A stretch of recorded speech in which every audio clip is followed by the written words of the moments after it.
Le titre de ce livre, Le Royaume de Dieu, il est écrit par le bien-aimé frère Orient Riemer. Nous sommes présentement à la 8e partie de ce livre. Je répète, nous sommes à la 8e ou 9e partie de ce livre. Nous sommes aussi au chapitre 9.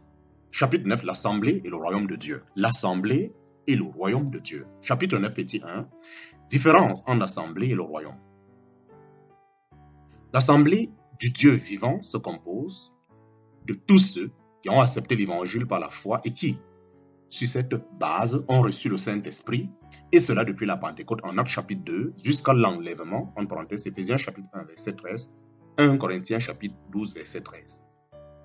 Elle a pris naissance par l'effusion du Saint-Esprit au jour de la Pentecôte, c'est-à-dire 50 jours après la résurrection du Seigneur Jésus. Elle se rassemblera sur la terre jusqu'à son enlèvement qui est proche.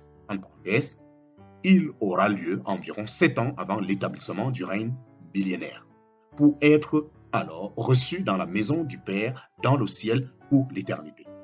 L'assemblée ne restera donc sur la terre que pour un temps limité. Elle est un organisme céleste, car son espérance n'est pas dirigée vers la terre, mais vers le ciel. Alléluia et Amen. Par contre, le royaume de Dieu est la sphère de la domination de Dieu dans cette création, et il a débuté lorsque le Seigneur Jésus, le roi de ce royaume, a séjourné comme homme sur cette terre. Ce royaume subsiste encore maintenant en l'absence du roi rejeté, mais à cause de ce rejet, il a pris une forme modifiée, plus cachée.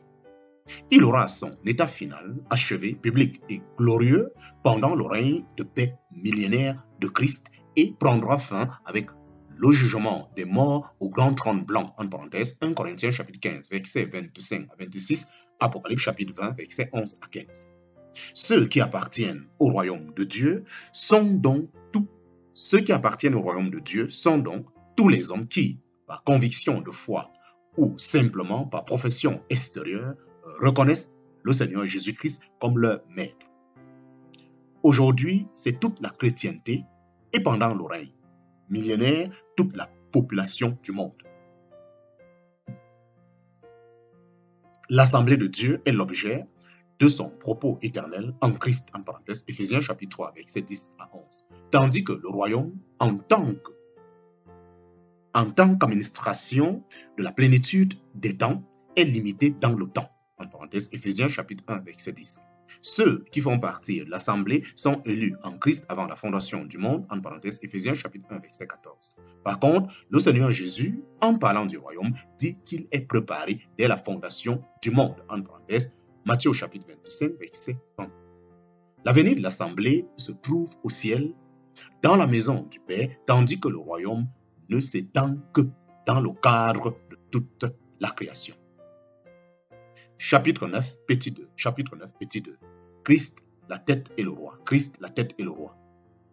Malgré ces différences, il y a quand même un point commun extrêmement important et précieux.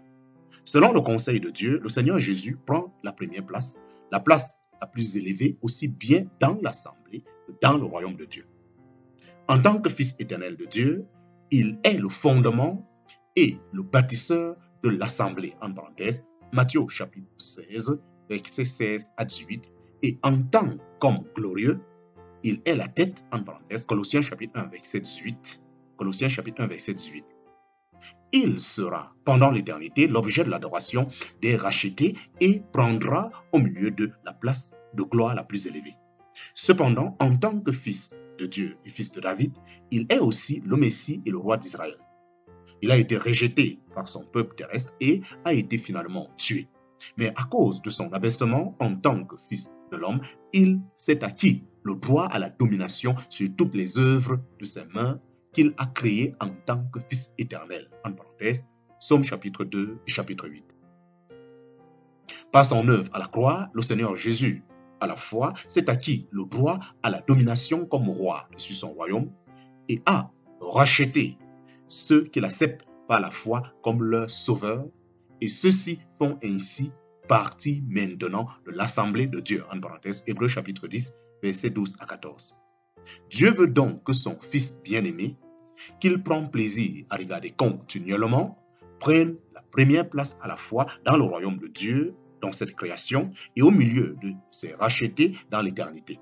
Son conseil divin est l'origine de tout, et la mort de Christ à la croix de Golgotha est le fondement de tout. Chapitre 9, petit 3. Chapitre 9, petit 3. La relation entre l'assemblée et le royaume.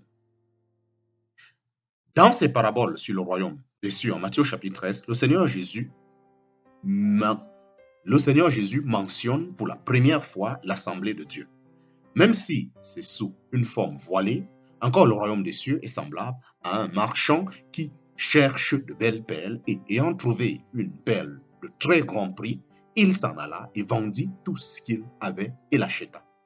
Le royaume de Dieu était une notion déjà connue dans l'Ancien Testament comme désignant la domination de Dieu sur toute la création par le moyen de son Fils, l'homme glorieux Jésus-Christ. Ce qui était encore futur dans l'Ancien Testament est devenu réalité par la venue du Seigneur Jésus dans ce monde. En parenthèse, Matthieu chapitre 12, verset 28, Luc chapitre 17, verset 21. Le royaume de Dieu sur la terre a commencé quand le roi est apparu.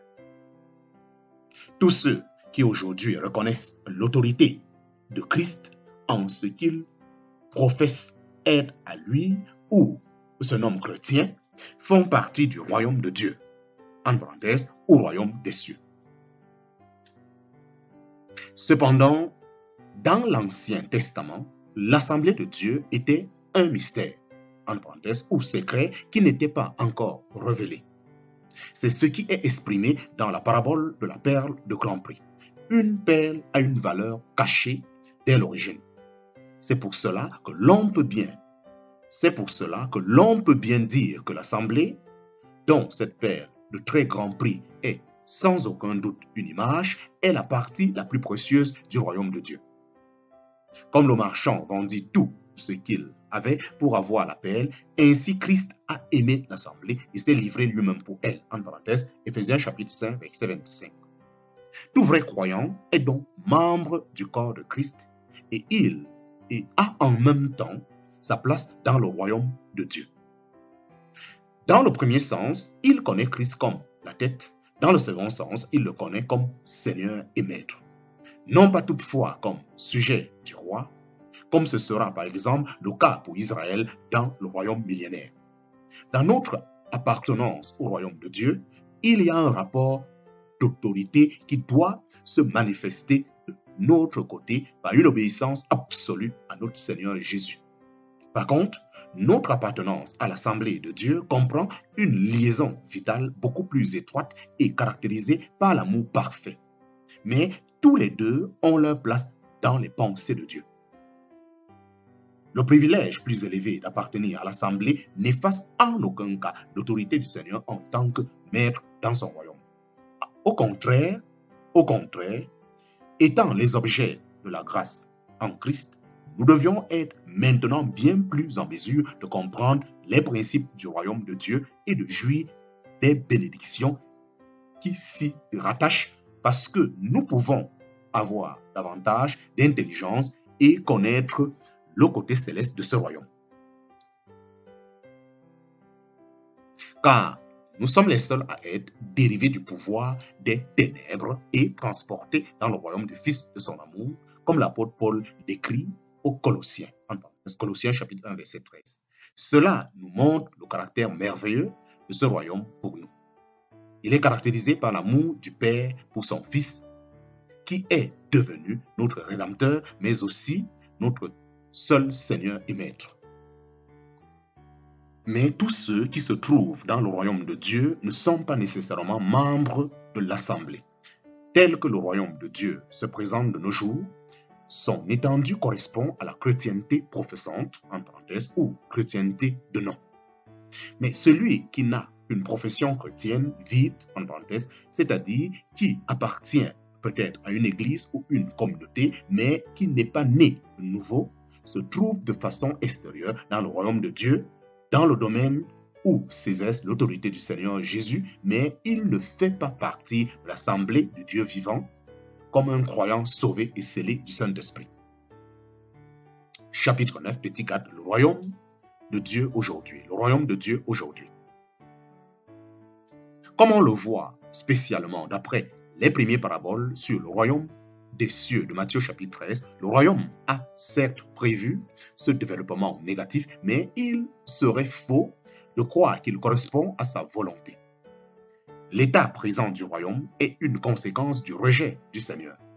Les principes divins de ce royaume qu'il a annoncé durant sa vie sur la terre ont gardé malgré tout leur validité jusqu'à nos jours.